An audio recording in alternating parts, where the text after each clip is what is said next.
Hello കൂട്ടുകാരെ, നമ്മൾ പല പല അച്ചാറുകൾ ഉണ്ടാക്കിയിട്ടുണ്ടാവും. മീൻ വെച്ചിട്ടും അച്ചാർ എല്ലാവർക്കും ഇഷ്ടമായിരിക്കും അല്ലേ? അപ്പോൾ അതെങ്ങനെയാണ് എൻ്റെ ഒരു സ്റ്റൈലിൽ മീൻ അച്ചാർ തയ്യാറാക്കുന്നതെന്ന് നോക്കിയാലോ? അപ്പോൾ നമുക്ക് നേരെ വീഡിയോയിലേക്ക് പോകാം.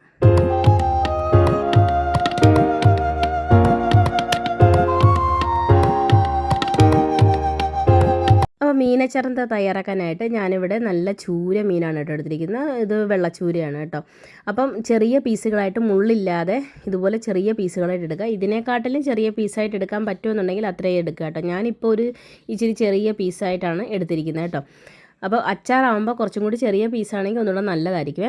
അപ്പോൾ നമുക്കിത് വറുക്കാനായിട്ട് നല്ലതുപോലെ കഴുകി വൃത്തിയാക്കി എടുത്ത മീനിലോട്ട് 1/2 ടീസ്പൂൺ മഞ്ഞൾപ്പൊടി, 2 ടീസ്പൂൺ ഞാനിവിടെ കാശ്മീരി മുളക് പൊടിയാണ് ചേർത്ത് കൊടുത്തത്, ഉപ്പ് ചേർത്ത് കൊടുത്തിട്ട് ആവശ്യത്തിന്, പിന്നെ ഒരു 1/2 ടീസ്പൂൺ മല്ലിപ്പൊടി, പിന്നെ കുരുമുളക് പൊടി ചേർത്ത് കൊടുക്കുന്നുണ്ട് 1 ടീസ്പൂൺ, പിന്നെ 1 ടീസ്പൂൺ ജിഞ്ചർ ഗാർലിക് പേസ്റ്റ്, നമ്മുടെ ഇഞ്ചി വെളുത്തുള്ളി പേസ്റ്റും കൂടി ചേർത്ത് നല്ലതുപോലെ ഒന്ന് പുരട്ടി വയ്ക്കണം കേട്ടോ. ഇഞ്ചി വെളുത്തുള്ളി പേസ്റ്റ് ഇല്ലാന്നുണ്ടെങ്കിലും കുഴപ്പമില്ല, ബാക്കി എല്ലാം ചേർത്ത് കൊടുത്താലും മതി കേട്ടോ. അപ്പോൾ ഇഞ്ചി വെളുത്തുള്ളി പേസ്റ്റ് ചേർത്ത് കൊടുക്കുമ്പോൾ ഒരു പ്രത്യേക ടേസ്റ്റാണ്. ദശ കട്ടിയുള്ള മീനുകൾക്കൊക്കെ നമ്മൾ ഇഞ്ചി വെളുത്തുള്ളി പേസ്റ്റ് ചേർക്കുന്നത് നല്ലതാണ് കേട്ടോ. അതിനുശേഷം പുരട്ടി ഒരു അരമണിക്കൂർ വെച്ചതിന് ശേഷം നമുക്കിത് വറുത്തെടുക്കാം കേട്ടോ. അതിനായിട്ട് ഞാനിവിടെ ഓയിൽ ഒഴിച്ച് കൊടുക്കുന്നുണ്ട്. ഞാനിവിടെ വെളിച്ചെണ്ണയാണ് വറുക്കാൻ വേണ്ടി എടുത്തിരിക്കുന്നത്. വെളിച്ചെണ്ണയിൽ നമ്മൾ അച്ചാറാകുമ്പം നല്ലെണ്ണ എടുക്കാം, വെളിച്ചെണ്ണ എടുക്കാം, അല്ലാന്നുണ്ടെങ്കിൽ സൺഫ്ലവർ ഓയിൽ എടുക്കാം. പക്ഷേ അച്ചാർ കുറച്ചുകൂടി നല്ല ടേസ്റ്റി ആയിട്ട് കിട്ടണമെന്നുണ്ടെങ്കിൽ നല്ലെണ്ണ എടുക്കുന്നതായിരിക്കും ഒന്നുകൂടെ നല്ലത് കേട്ടോ. അപ്പോൾ ഞാനിവിടെ വെളിച്ചെണ്ണയിലാണ് വറുത്തെടുക്കുന്നത്. കുറച്ച് കട്ടിയായിട്ട് വറുത്തെടുക്കാൻ എടുക്കണം. നമ്മൾ അച്ചാർ ഉണ്ടാക്കാൻ വേണ്ടി മീൻ കുറച്ച് കട്ടിയായിട്ടിരിക്കണം, നല്ല മുരുമുരാന്ന് വറുത്തെടുക്കണേ. അപ്പോൾ അതവിടെ വറുത്തെടുത്ത് മാറ്റി വെച്ചിട്ടുണ്ട്. ആ വറുത്തെടുത്ത എണ്ണയിൽ 1 ടേബിൾ സ്പൂൺ എണ്ണ പാൻ ചൂടാക്കാൻ വേണ്ടി വെച്ചതിനകത്തോട്ട് ഒഴിച്ചു കൊടുക്കുവാണേ. അതിനകത്തേക്ക് ഒരു 1/2 ടീസ്പൂൺ ഉലുവയും 1/2 ടീസ്പൂൺ കടുകും കൂടി പൊട്ടിച്ചതിന് ശേഷം ഒരു കൈപ്പിടി കറിവേപ്പിലയും കൂടി ഇട്ട് അതിനകത്തേക്ക് ഇഞ്ചി വെളുത്തുള്ളി ചെറുതായിട്ട് കൊത്തി എരിഞ്ഞതും കൂടി ചേർത്ത് കൊടുക്കുന്നുണ്ട്. ഇഞ്ചി വെളുത്തുള്ളി ഓരോ ടേബിൾ സ്പൂൺ വീതമാണ് എടുത്തിരിക്കുന്നത്. പിന്നെ അതിനകത്തേക്ക് ഒരു ടീസ്പൂൺ ജിഞ്ചർ ഗാർലിക് പേസ്റ്റും കൂടി ചേർത്ത് കൊടുക്കുന്നുണ്ട്. ഒരു പ്രത്യേക ടേസ്റ്റാണ് കേട്ടോ. ഇപ്പോൾ അരച്ച് ചേർത്തതാണ്.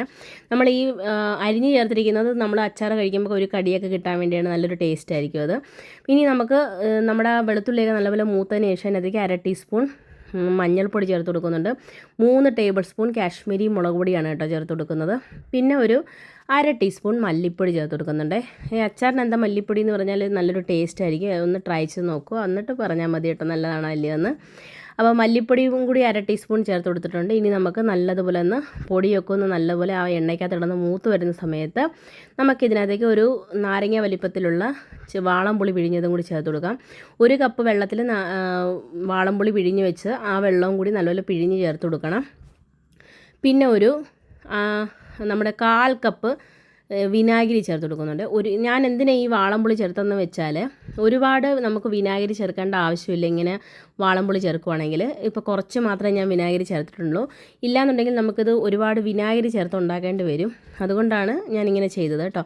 പിന്നെ വാളംപുളി ചേർക്കുമ്പോൾ ഒരു പ്രത്യേക ടേസ്റ്റാണ് കേട്ടോ നമ്മൾ മീനച്ചാർ തയ്യാറാക്കുമ്പോൾ. അപ്പോൾ അതും കൂടി ഇട്ട് നല്ലതുപോലെ തന്നെ അത് തിളച്ച് വരട്ടെ. ആ സമയത്ത് നമുക്ക് ഇതിനകത്തേക്ക് 1 ടീസ്പൂൺ ഉലുവയും 1 ടീസ്പൂൺ കടുകും കൂടി നല്ലതുപോലെ വറുത്ത് പൊടിച്ചെടുക്കാം കേട്ടോ. അപ്പോൾ വറുത്ത പൊടിച്ചെടുത്തതും കൂടി ഇട്ട് നമ്മൾ മീൻ വറുത്തതും കൂടി ഇട്ട് നല്ലതുപോലെ ഒന്ന് ഇളക്കി യോജിപ്പിച്ച് കഴിഞ്ഞാൽ നമ്മുടെ മീൻ അച്ചാർ ഇവിടെ റെഡി ആയിട്ടുണ്ട്.